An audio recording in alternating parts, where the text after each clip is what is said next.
अस्सलामुअलैकुम, my name is Mohammad Naveed Mustafa. इस play list के अंदर हम ICS पार्ट 2 की बुक्स जो है ना उसका चैप्टर नंबर 8 पढ़ रहे थे, सी प्रोग्रामिंग लैंग्वेज। ठीक है, ऑलरेडी भी मैं टॉपिक्स अपने जो है ना 5-6 टॉपिक्स मैंने इससे पहले जो है ना अपलोड कर दिए हुए हैं। जो भी मेरी ये वीडियोस देख रहा है पहले वो सबसे पहले ये मेरे सारे के सारे टॉपिक्स जो है ना वो लर्न करे। मैं आपके सामने बुक मैंने शेयर की हुई है, उसमें आप लोग मैंने पहला टॉपिक्स क्लियर कर लिया हुआ है कि सी प्रोग्रामिंग्स क्या होता है, सारा कुछ हिस्ट्री वगैरह भी। और देन मैंने डेवलपिंग्स इन्वायरमेंट कैसे क्रिएट किया जाता है सी प्रोग्राम्स का, वो मैंने प्रैक्टिकल वर्क में भी बताया हुआ है और थ्योरीज में भी ये सारा का सारा समझाया हुआ है। फर्दर मैंने वहाँ पे ये स्ट्रक्चर्स भी बता दिया हुआ है, काफ़ी बेसिक स्ट्रक्चर्स। आज भी हम बेसिक स्ट्रक्चर्स के बारे में जो मेन चीज़ है वो इंशाल्लाह हम इसमें वीडियोस में डिस्कशन करेंगे। तो बिस्मिल्लाहिर्रहमानिर्रहीम, 3 टॉपिक्स है बेसिक स्ट्रक्चर्स हम सी प्रोग्रामिंग्स का पढ़ रहे हैं। जैसा कि आप लोग जानते हैं कि सी प्रोग्राम जो प्रोग्रामिंग्स हमारे पास होती हैं वो 2 टाइप्स की होती हैं। ठीक है जी, एक प्रोग्रामिंग्स हमारे पास होती है जी स्ट्रक्चर बेस्ड प्रोग्रामिंग्स, और एक प्रोग्रामिंग्स हमारे पास होती है जी अनस्ट्रक्चर बेस्ड प्रोग्रामिंग्स। ठीक है जी, तो यहाँ पे मैंने इंटरनेट पे सर्च भी किया है। तो यहाँ पे देखें आप, अनस्ट्रक्चर्स बेस भी कुछ प्रोग्रामिंग लैंग्वेज हैं। ठीक है जी, या नॉन स्ट्रक्चर्स प्रोग्रामिंग जिसको हम बोलते हैं। ठीक है जी, इसमें बहुत सी पहले ज़्यादातर यूज़ होती थी प्रोग्रामिंग्स लैंग्वेज के अंदर जिसमें एक स्ट्रक्चर नहीं बनाया जाता था। बहुत सी एग्जांपल्स यहाँ पे उन्होंने बताई हुई हैं, आप देख रहे हैं जैसे। तो मैं यहाँ पे बता देता हूँ आपको। ये जो है ऑलरेडी वो कह रहा है बेसिक, फोर्टेन, कोबल। ठीक है, ये असेंबली लैंग्वेज, ये अनस्ट्रक्चर्स कुछ जो है ना वो बेस लैंग्वेज है। ठीक है जी, एक लैंग्वेज हमारे पास जो है ना वो SQL थ्योरी लैंग्वेज है। तो यहाँ पे इमेजेस में भी मैं आपको बता देता हूँ, एक मिनट। अनस्ट्रक्चर्स प्रोग्रामिंग्स जिसमें हम स्ट्रक्चर्स नहीं बनाते, अनस्ट्रक्चर्स प्रोग्रामिंग लैंग्वेज एग्जाम्पल्स में लिखता हूँ। ठीक है जी, तो लेकिन हमारे पास जो सी प्रोग्रामिंग लैंग्वेज है ये स्ट्रक्चर बेस्ड लैंग्वेज है। ठीक है जी, ये आपने याद रखना, ये स्ट्रक्चर बेस्ड लैंग्वेज है। चलें, इसमें हम एक स्ट्रक्चर बनाते हैं प्रॉपर फॉर्म के अंदर। ये ऑलरेडी मैंने वीडियोस में बताया हुआ है, देन मैं दोबारा आपको बता देता हूँ। अच्छा, आप लोगों ने ना यहाँ पे डेव C++ हमने ओपन करना है, फाइल पे आएंगे। ये ऑलरेडी पहले ही प्रीवियस लेक्चर्स में मैंने चीज़ें बताई हुई हैं। प्रोजेक्ट्स क्रिएट करेंगे, कंसोल पे सी प्रोजेक्ट्स पे ओके करेंगे, और देन यहाँ पे कोई प्रोजेक्ट्स का हम नेम दे देंगे। जैसे हम दे देते हैं जी 24 हो गया, कोई बात नहीं, सेव करेंगे इसको। और यहाँ पे हमारे पास कोड आ गया है, इसको हम सबसे पहले कंट्रोल ए करके हम बैक करेंगे, ये सारा डिलीट हो जाएगा। अच्छा, यहाँ पे अब आपको जो चीज़ समझने वाली है वो समझ लें। सबसे पहले मैं एक स्ट्रक्चर बना रहा हूँ इसका। ठीक है, यानी कि सी प्रोग्राम लिखने के लिए मैं एक स्ट्रक्चर बना रहा हूँ। उससे पहले उसमें हमें क्या क्या कुछ करना पड़ता है, मैं यहाँ पे लिखने जा रहा हूँ। मैं स्क्रीन आपसे ये बड़ी कर देता हूँ मैं ज़रा। मैं यहाँ पे जस्ट लिख देता हूँ आपके सामने जो है ना सारा का सारा सी स्ट्रक्चर्स प्रोग्रामिंग लैंग्वेज का कोड। हैश इंक्लूड stdio.h, और उसके बाद जो बहुत सी 2 ये यूज़ होती हैं। फ़िलहाल मैं ज़्यादा आपको कुछ चीज़ें नहीं बताऊँगा क्योंकि वो बाद में हम इंशाल्लाह पढ़ेंगे। ठीक है, वाइड मेन वाइड मेन और कर्ली ब्रैकेट्स, और यहाँ पे हम करेंगे प्रिंट एफ के अंदर हम जस्ट लिखेंगे अपने चैनल का नेम, मोहम्मद नवीद MOSTFA मुस्तफ़ा, और यहाँ पे सेमी कॉलन लगाएंगे हम। सॉरी सेमी कॉलन हम जो है ना वो यहाँ पे लगाएंगे। उसके बाद हम फंक्शन लिखेंगे गेट ch। अच्छा जी, मैं ये सारा आपको चीज़ें बनाऊंगा। ये हमने ना सबसे पहले एक स्ट्रक्चर लिखा है, मैं इसको पहले रिमूव कर देता हूँ। हमने सबसे पहले स्ट्रक्चर लिखा है। ये पहले स्ट्रक्चर आपको हर एक कोड, हर सी लैंग्वेज का जितने भी आपको कोड लिखने पड़ेंगे, जो से भी प्रोग्राम आपको बनाने पड़ेंगे सी लैंग्वेज के ऊपर, ठीक है जी। सी लैंग्वेज के ऊपर जितने भी आपको प्रोग्राम बनाने पड़ेंगे उनके ऊपर आपको ये स्ट्रक्चर्स लाजमी बिल्ड अप करना पड़ेगा, क्योंकि सी प्रोग्रामिंग लैंग्वेज एक स्ट्रक्चर लैंग्वेज है, ठीक है। यहाँ पे उन्होंने बताया हुआ स्ट्रक्चर्स मीन्स एक लॉजिकल स्ट्रक्चर्स बनता है, फंक्शन बनता है। यहाँ पे हम जो प्रॉपर इस्तेमाल करेंगे वो मेन फंक्शन है। अच्छा जी, सबसे पहले क्या था, सबसे पहले हम लिखते हैं हैश इंक्लूड। ये हैश इंक्लूड क्या चीज़ है, व्हाट इज़ दिस, ये ऑलरेडी डिस्कशन हो चुका है, मैं दोबारा थोड़ा सा रिपीट कर रहा हूँ। हैश इंक्लूड, यहाँ पे देख रहे हैं, ये hash include pre progressive directives है। ये डायरेक्टिव्स, अब डायरेक्टिव्स क्या होती हैं, डायरेक्टिव्स क्या होती हैं जी, मैं यहाँ पे वर्ड पैड पे आपको बता दूँ। डायरेक्टिव्स एक्चुअल्स में होती हैं फाइल्स, ठीक है जी। क्या होती हैं जी, फाइल होती हैं। अब ये फाइल जो है ये सॉरी फॉर डैट, क्यों नहीं हो रहा, फाइल होती हैं जी हमारे पास, ठीक है जी। ये फाइल्स होती हैं, फाइल्स और रिपोजिटरी डायरेक्टिवी, ठीक है, डायरेक्टिव्स, फाइल्स, पाथ, ये एक ही बात है, ठीक है जी, ये एक ही बात है, इसका मतलब एक ही है। मैं अभी आपको सारी डिटेल बता देता हूँ। इसका मतलब सॉरी क्या क्यों नहीं कर रहा है ये बात, ठीक है जी, इसका मतलब एक ही है, ठीक है। अब यहाँ पे आप लोग ये बात समझें, यहाँ पर जो ये पूरा का पूरा पैरा है, इसमें जो जो बातें की हुई है मैं वो आपको जनरल नॉलेज के तौर पे सिंपल वे के अंदर समझा देता हूँ। ये stdio.io.h ये क्या चीज़ है जी, stdio.io.h जो है ना, ये आप लोगों के पास क्या है जी, ये है जी स्टैंडर्ड, ठीक है जी, स्टैंडर्ड। STD से मुराद होता है स्टैंडर्ड, I से मुराद है इनपुट, O से मुराद है आउटपुट, ठीक है जी, और डॉट ये एक्सटेंशन है, डॉट हमारे पास एक्सटेंशन कहते हैं इसको, एक्सटेंशन, और H से मुराद हमारे पास हेडर फाइल है, या हम इसको आम वर्ड्स में इसको हम लाइब्रेरीज भी कह सकते हैं, या हम इसको डायरेक्टिव्स भी कह सकते हैं, या डायरेक्टिव्स, ठीक है जी। या इसको हम यहाँ पे जो वर्ड यूज़ होता है ये यहाँ पे प्री प्रोसेसर डायरेक्टिव्स, ठीक है ना, डायरेक्टिव्स, ठीक है, ये भी हम इसको कह सकते हैं। ओके, ये सारा का सारा जो आपके पास है ना, ये जो अब ये हैश इंक्लूड, ये आप समझे कीवर्ड है जो क्या करता है, stdio स्टैंडर्ड इनपुट आउटपुट, इसका नाम है, ये हेडर फाइल है, इसको आप इस प्रोग्राम के अंदर, ये जो प्रोग्राम है ना, इसमें इंक्लूड कर रहे हैं। अब ये फाइल कहाँ पे पड़ी होती है, ये डायरेक्टरीज कहाँ पे पड़ी हुई, ये लाइब्रेरीज, इसका एक ही मतलब, ठीक है। Standard input output header file भी है, ये स्टैंडर्ड इनपुट डायरेक्टरीज भी है ये, और ये लाइब्रेरीज भी है। ये कहाँ पे पड़ी हुई है, ये जो डेव C++ कंपाइलर है इसके अंदर ये लाइब्रेरीज पड़ी हुई है। अब हम इस लाइब्रेरीज को इंक्लूड कर रहे हैं, शामिल कर रहे हैं हम अपने इस प्रोग्राम के अंदर। कुछ लैंग्वेज के अंदर ना इंपोर्ट वर्ड भी इस्तेमाल होता है, ये भी बात याद रखनी है आपने, ठीक है। इंपोर्ट किसी भी लाइब्रेरीज को इंपोर्ट करने के लिए, जैसे मैं LangChain की एक लाइब्रेरीज इंपोर्ट करता हूँ, ये ज़्यादातर पाइथन में इस्तेमाल होता है, या रैंडम, ठीक है, ये इंपोर्ट वर्ड इस्तेमाल होता है। लेकिन सी लैंग्वेज के अंदर हमारा हैश इंक्लूड होता है इस्तेमाल।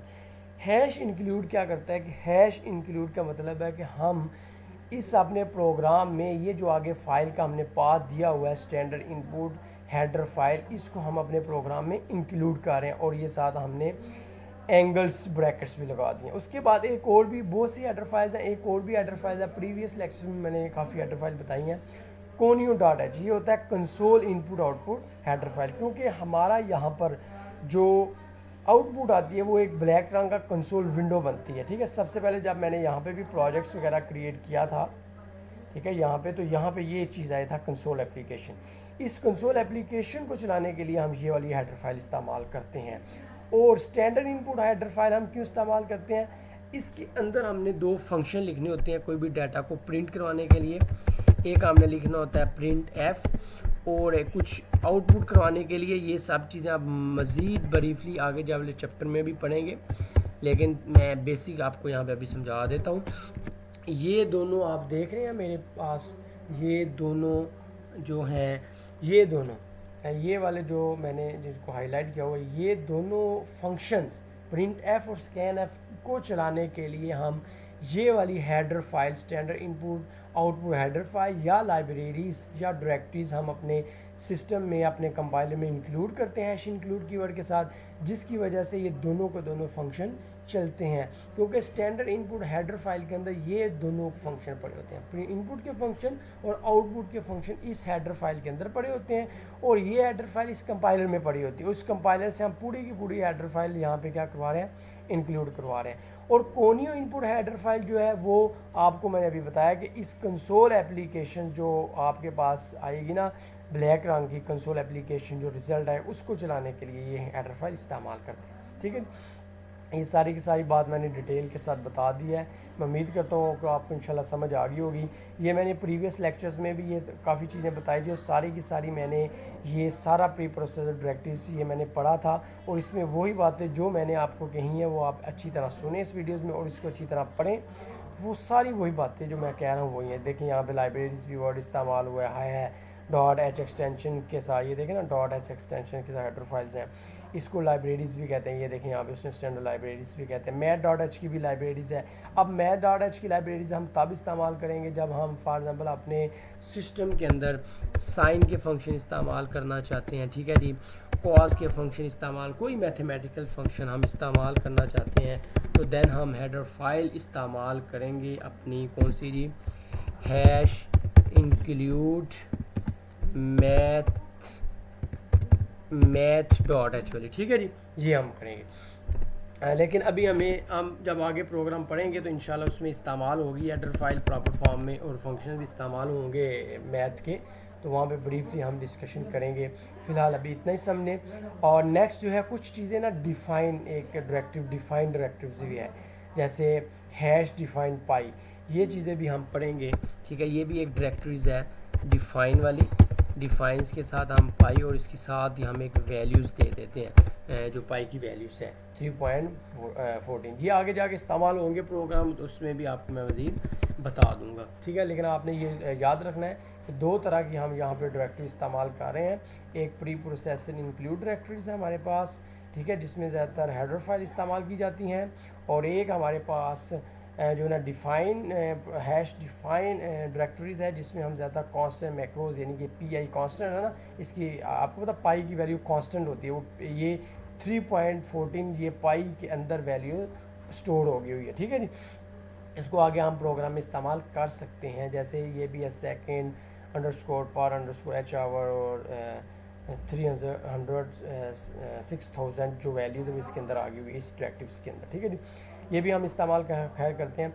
अब नेक्स्ट है जी फंक्शन। मेन फंक्शन क्या होता है, ये हमारे पास मेन फंक्शन है। ये जो मेन फंक्शन है, ये सारा का सारा मेन फंक्शन के अंदर जो भी आपके प्रोग्राम होगा वो चलता है। ठीक है, ये बात याद रखें, मेन फंक्शन के अंदर सारा का सारा प्रोग्राम आएगा और वो चलेगा। मेन फंक्शन को बनाने के लिए सबसे पहले हम वाइड लिखते हैं जी। वाइड क्यों लिखते हैं, वाइड का मतलब क्या है जी, समझें हम। वाइड क्या होता है, वाइड होता है, वाइड का मतलब होता है जी एम्प्टी। एम्प्टी क्यों है, क्योंकि हम देखिए हमारे फंक्शन का नेम मेन है, ये मेन जो है ये function name, function name is name, function name is main. Main एक बाय डिफ़ॉल्ट फंक्शन है, हम किसी और फंक्शन का नाम मेन नहीं रख सकते। जब भी हम, अच्छा ये एक रूल है, जब भी ये आप देख लें, हम जितने भी फंक्शन बनाएंगे तो हम साथ ना ये पैरेंथेसिस लगाएंगे, इसको हम बोलते हैं पैरेंथेसिस। ठीक है जी, यहाँ पे मैं बता देता हूँ, ये जो आपकी स्मॉल ब्रैकेट्स होती है इसको हम बोलते हैं पैरेंथेसिस। ठीक है जी, क्या बोलते हैं जी, पैरेंथेसिस। ठीक है, सॉरी, इसको हम पैरेंथेसिस कहते हैं जी। ठीक है जी,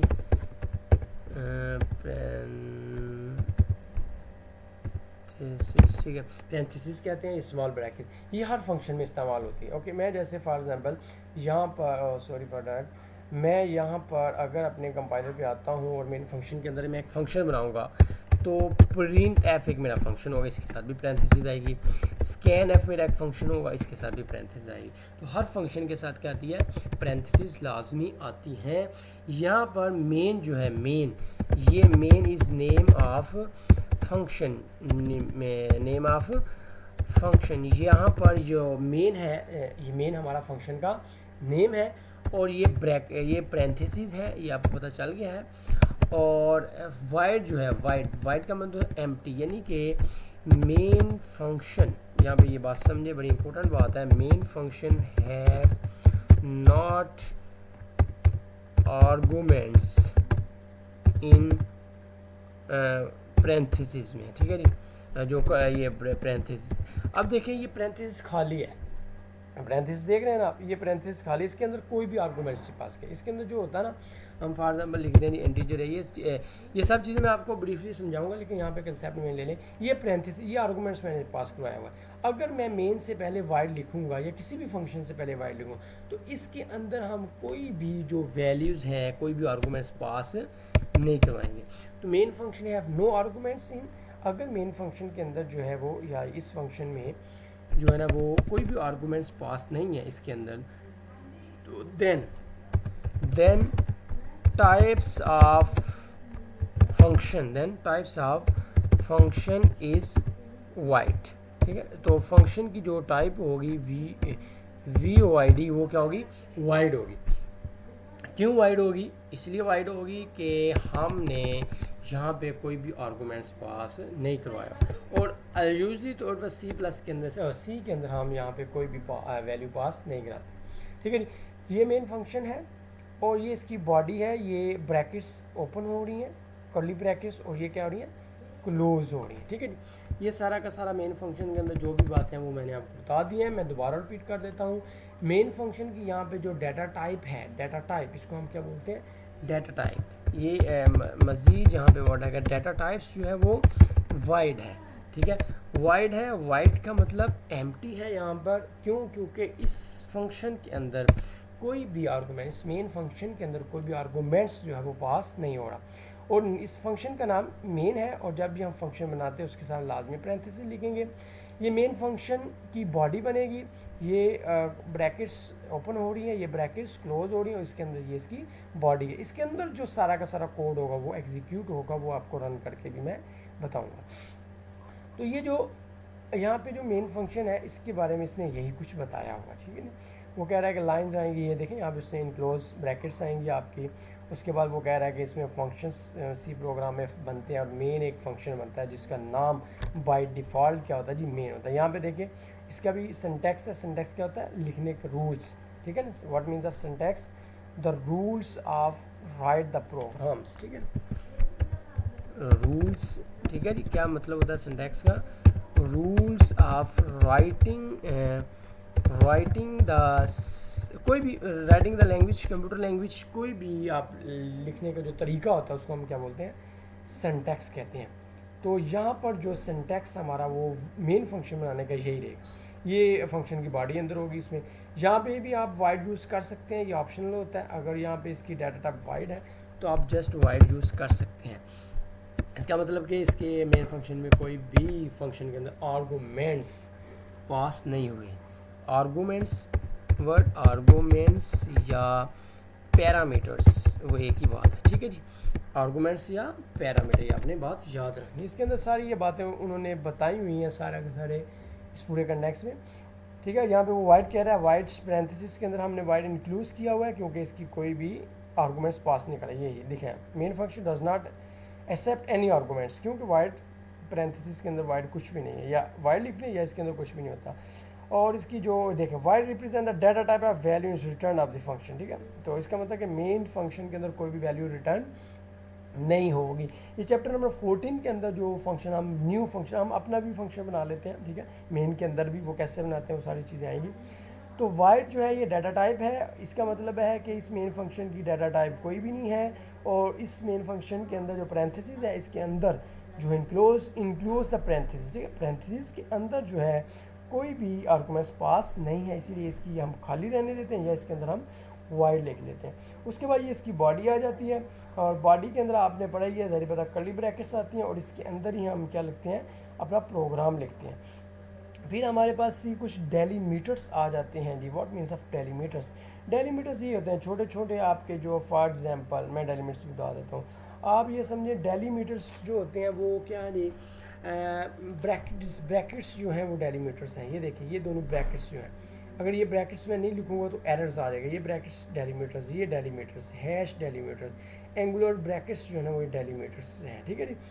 तो यहाँ पे नेक्स्ट फंक्शन डिफाइन और brackets indicates beginner and and. यहाँ पे ये देखें, ये बिगनर यानी कि ब्रैकेट्स ओपन और ये ब्रैकेट्स क्लोज हो रही है, और इसके अंदर सारा का सारा कोड आया हुआ है। स्टेटमेंट टर्मिनेट में हमने करवानी होती है, वो कहता है सेमी कॉलन के साथ। जैसे ये देखें यहाँ पे हम अभी, अच्छा मैं आपको एक प्रोग्राम लिख के देता हूँ, फिर आपको ये दोनों चीज़ों की ना समझ आ जाएगी। डेलीमीटर्स की यहाँ पे मैं बता देता हूँ, व्हाट मीन्स ऑफ डेलीमीटर्स। डेलीमीटर्स क्या होता है, और आपके पास है टर्मिनेटेड स्टेटमेंट क्या होती है, टर्मिनेटेड क्या होता है, ये टर्मिनेटेड स्टेटमेंट, ठीक है नहीं। मैं यहाँ पे ना एक फंक्शन लिखने लगा हूँ जी। मैं लिखता हूँ जी प्रिंट एफ। ये फंक्शन आप ब्रीफली पढ़ेंगे, इसको हम कैसे बनाते हैं, कैसे लिखते हैं, लेकिन यहाँ पे फ़िलहाल अभी मैं आपको समझा रहा हूँ। मैं अपने चैनल का नेम लिखूँगा मोहम्मद नवीद मुस्तफ़ा, और यहाँ पे देखिए अब मैं इसको ना कंपाइल करूँगा, एग्जीक्यूट मैं यहाँ पे से भी करवा सकता हूँ। ये F9, ये मैंने सारी चीज़ें आपको बताई हुई हैं प्रीवियस लेक्चर्स में, उसको लाजमी आप देखें, लाजमी देखें, फिर इसकी आपको मज़ीद समझ से आएगी। F9 से मैं कंपाइल कर रहा हूँ, मेरी मेन सोर्सेज की फ़ाइल बन चुकी है डेस्कटॉप के ऊपर। इसका मैं नेम चेंज भी कर सकता हूँ, .c तो रहने देना एक्सटेंशन, ठीक है, क्योंकि ये सी प्रोग्राम के अंदर लिखा हो ना, ये सारी चीज़ें मैंने बताई हुई हैं। जैसे हम लिखते हैं फर्स्ट लेक्चर्स इन, सेव कर देते हैं हम, इसमें ना हम सेव कर देते हैं, ठीक है। तो अच्छा जी, अब ये सेव हो गया। अब यहाँ पे देखें आप लोग अच्छा जी, यहाँ पे देखें ये कंपाइल जैसे मैंने किया, तो यहाँ पे एरर्स आ रहे हैं। वो क्या बोल रहा है, वो कह रहा है कि लाइन नंबर जो आपकी 9 है, 9 लाइन पे, इसमें आपने क्या किया, आपने टोकन नहीं है पास किया। ये देखिए सेमी कॉलन, ये देख रहे हैं एक्सपेक्टेड यहाँ पे मैंने रखे ऑकर से, आपने टोकन पास नहीं किया, लिहाजा यहाँ पे मैं डेलीमीटर्स, इसको टोकन भी हम कहते हैं या हम इसको डेलीमीटर्स भी कह देते हैं, ठीक है जी। तो ये सेमी कॉलन से हम लिखेंगे यहाँ पे। अब दोबारा हम इसको कंपाइल करते हैं जी, यहाँ पे हम इसको क्या करते हैं, कंपाइल करते हैं। तो ये देखें हमारा इस एरर्स नहीं आया, ठीक है जी, हमारा एरर नहीं आया या हाँ ठीक है, सॉरी फॉर डैट, ये मैंने कुछ एक्स्ट्रा चीज़ें यहाँ पे लिखी हुई थी, इसको मैं मिटा देता हूँ।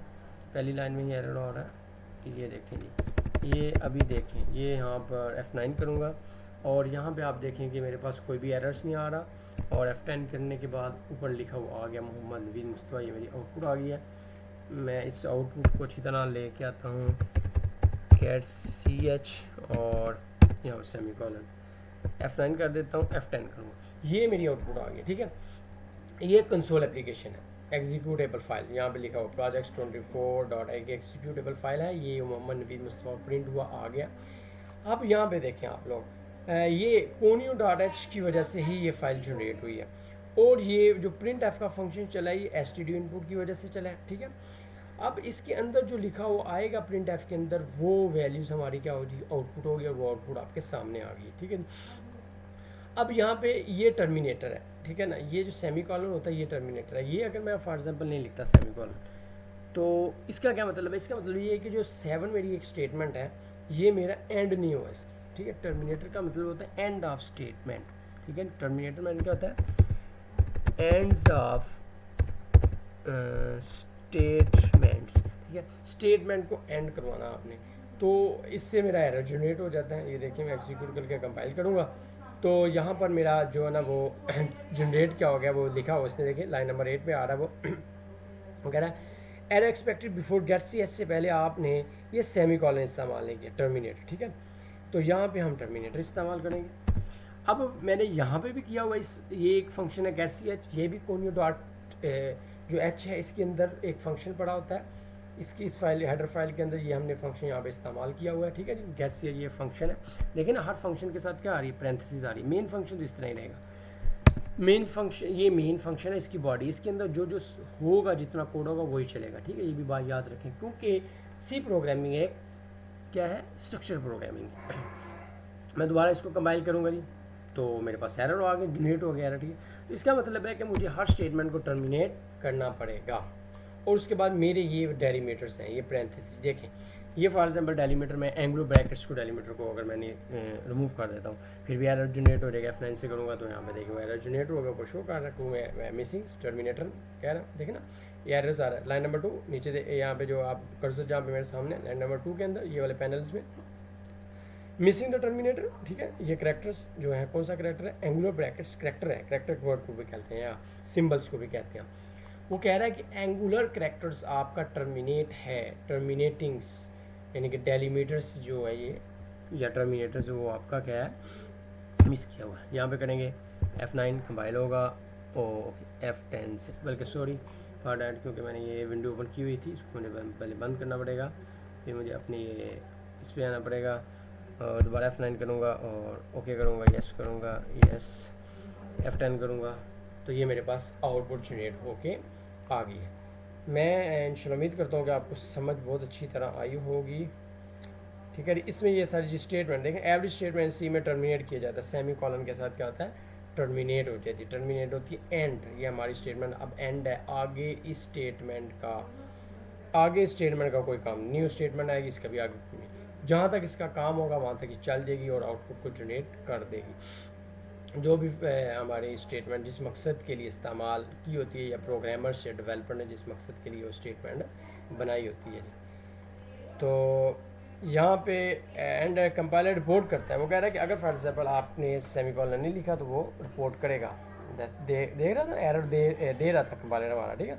ये DEF++ कंपाइलर एरर दे रहा है। तो ये डेलीमीटर्स जो हैं वो लाजमी आपने करने हैं, टर्मिनेटर्स भी लाजमी आपने जो है ना करनी, क्योंकि टर्मिनेटर क्या होता है, एंड ऑफ स्टेटमेंट, स्टेटमेंट को एंड करने के लिए इस्तेमाल होते हैं।